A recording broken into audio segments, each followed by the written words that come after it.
They were used until the end of Roman rule in the 5th century AD. And they were in ruins a century later.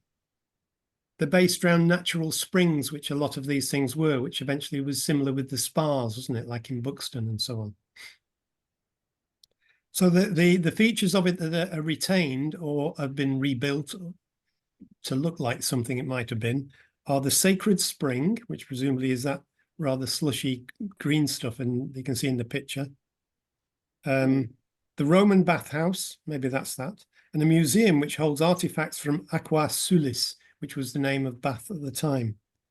Apparently, it's one of the major tourist attractions in the UK, together with the Grand Pump Room, and receives more than 1.3 million visitors each year. It's a lot of people, isn't it? It is. It's a very expensive town. Yeah, I can imagine. It's outrageously expensive just to buy a coffee on a tea cake or something. They really do sting you. It's a lovely place to visit, but something I didn't know, that the first one in Britain, they all started during the later period of the Industrial Revolution. There was people didn't have hot water in their houses. They often didn't have baths. They found it very difficult to keep themselves and their clothes clean. So the municipal baths and wash houses kind of went together at that time for sanitation reasons and for a general realization that industrialization had left people in a mess in all sorts of ways. But the first one was in Liverpool, which I wouldn't have thought of as being the origin of baths. There was a saltwater baths in 1828, and the first known warm freshwater public wash house was opened in May 1842 on Frederick Street, Liverpool, and there's a photograph of it. And so there was all sorts of combinations involving public bathing and self-service laundry, and also something that I remember being available was slipper baths. Do you remember slipper baths? Yeah. Did you ever go to one, Maureen? In Hume? Oh yeah, in Hume, they were great having swimming baths, and the ladies used to use the wash house to go and do the weekly laundry. They also had, Maureen, they had baths where you could go and have a bath. And I remember Doreen saying that she used to go to these in Hume to actually have a bath. And you go in, it was this enormous great bath, and it'd be filled in. You didn't have control over the taps. They were done from a central, and you had to sort of shout out, "More hot water, more hot water." And they'd shout back, "You've already had enough." Yeah, I remember that too. Has anybody heard of Kitty Wilkinson? No. Oh. Neither had I. She was born Catherine Seward in County Londonderry, Ireland. At the age of 9, was coming to Liverpool with her parents when their ship ran aground in the Mersey and her father and young sister drowned. Oh dear. She had quite a life, really. At 12, she went to work at a cotton mill in Lancashire, where she was an apprentice. At age 20, she left the mill and returned to live with her mother in Liverpool, where they both were in domestic service. In 1812, she married a sailor, Emmanuel de Monti, although her mother continued to live with her. After 2 children, her husband drowned at sea. Oh, God. She returned to domestic service, but shortly afterwards, after being gifted with a mangle, do you remember mangles? Yeah, I remember that too. Yes. I remember my mum had one in the wash house. Yes, my mother had one too. And I loved turning it round, and occasionally I'd try putting my fingers into it and see what it was like. No. See how far you could go. See how far you could go. But she set herself up as a laundress in her backyard. And then she married again to Thomas Wilkinson, a warehouse porter. In 1832, there was a big cholera epidemic in the UK and in Liverpool. It broke out in Liverpool. And Wilkinson took the initiative to offer the use of a boiler house and yard to neighbours to wash their clothes at a charge of 1 penny per week. And she showed them how to use a chloride of lime, which is like a kind of bleach, to get them clean. And boiling killed the cholera bacteria.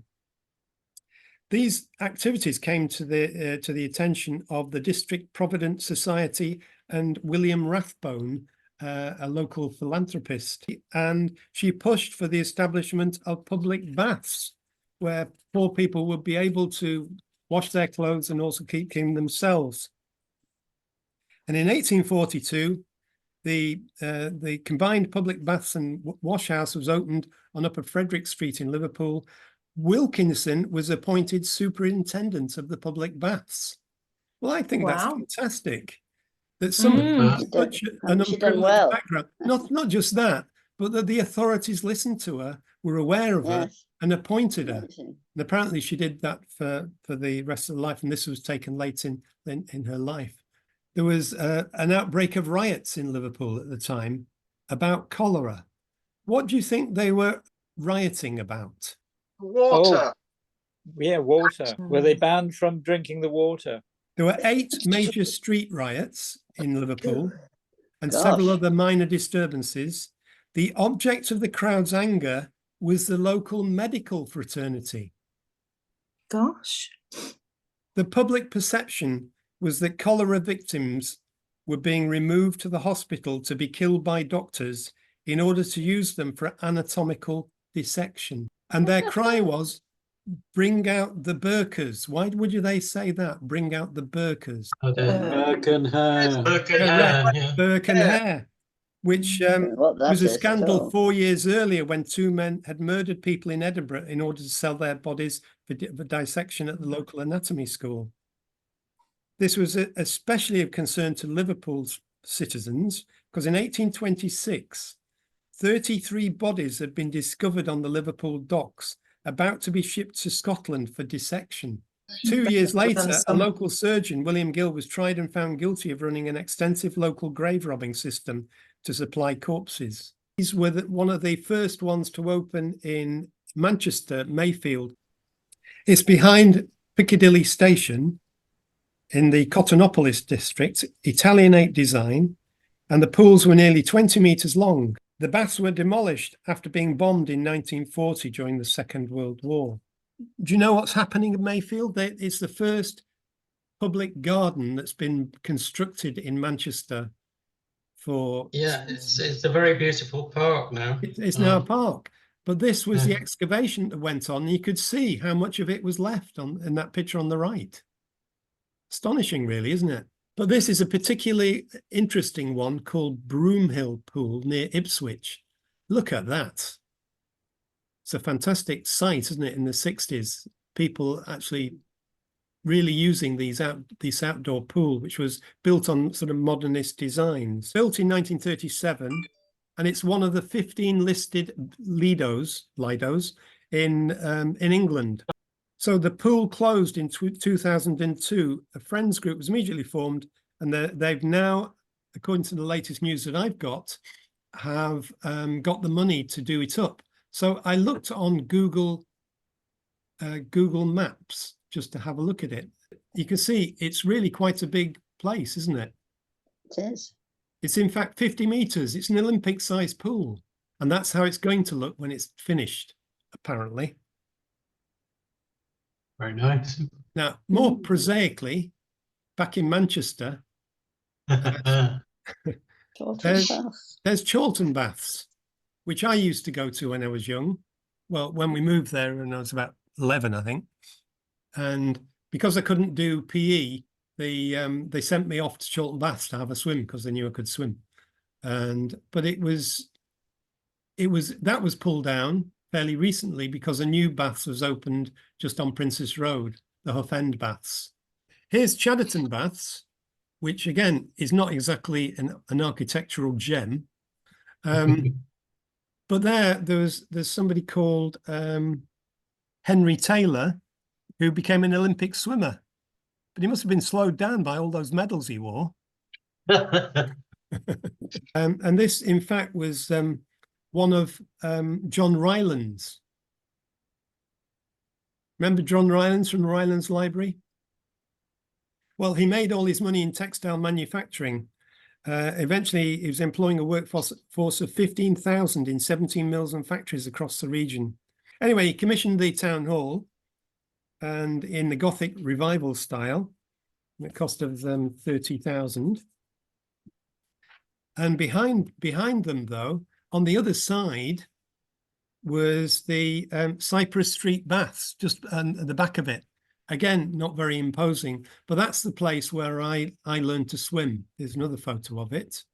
And that's the only remaining photo of it on the right, as it was becoming neglected and eventually closed down in, I think, 1978. But I can remember going there and going around the corner afterwards to the local chemists, where I bought Horlicks tablets. Does anybody remember Horlicks tablets? Oh, yes. I thought they were lovely. fabulous. They were really great Yeah. for what happened to them. But I always remember that it was you got a little tin and you'd open them and you could suck them for ages. They were wonderful. Oh, they were gorgeous. Yeah. But this is the Victoria Baths. It was called a water palace at which every citizen of Manchester can be proud. They closed them in 1993 because of the budget pressures, and it became quite redundant. But look at the stained glass it had in the other side. So it's fantastic, isn't it? The Angel of Purity. There's a picture of it as it's been done up. And that's how it looked when they started the renovation. It really was quite a mess. Now, this is Withington Baths. Anybody familiar with that one? It's again saved from closure. But let me show you something odd that goes on there. Like The something out of Doctor Who. or the Ku Klux Klan Yes. in isn't that- water. Oh, that's weird. But there were a group of these are Moss Side swimmers, and we've known each other since about 2015, I think. And one of ours, called Jude, who was making films. And she wanted to do, it's like a science fiction film. So she wanted us all to go down to Withington Baths. And there's a rather fuzzy one of me in it as well. Did a selfie of us. Right. And we also, this was in 2019 we did this. So we were predicting the pandemic. So that was Withington Baths, which are another important baths to me in that kind of way. Now this is Harrogate Turkish Baths. So the thing is, I've decided the sort of holiday I would like would be a holiday of visiting Lidos and Turkish baths and other interesting baths around the country. That's one I'd really enjoy. Whereas almost any other holiday I can envisage, I'd rather stay at home. Yes, the good test of a holiday is, would I rather be at home at this moment? If the answer is yes, you shouldn't be on holiday. Anyway.